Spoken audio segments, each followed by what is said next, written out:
Hi everyone, welcome back to my channel. Today we will be working with the blend image app found within the Canva.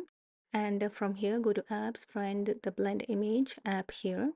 You can just search for it. What it does is it merges two images without much effort with different blend modes. You can experiment with it, with the transparency, with different overlays, etc.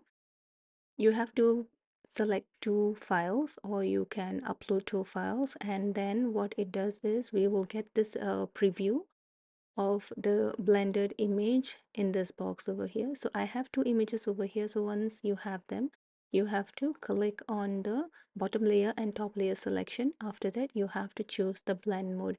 You can actually see that it is already added to the design.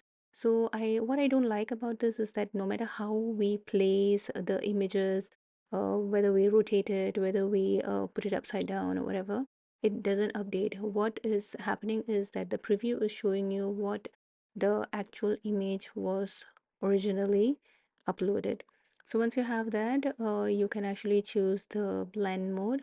Color burn will look like this, darken will look like that, normal will look like this.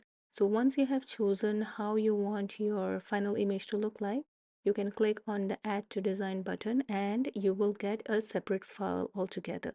I've tried arranging it a few ways, but it's not working. So I'm just going to just choose the blend mode from here. And then let's try and add to design.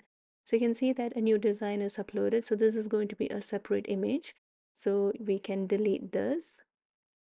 Okay, and now we can just increase the size, or you can just replace background, and you can see that it is a perfectly blended image of the two images that we uploaded.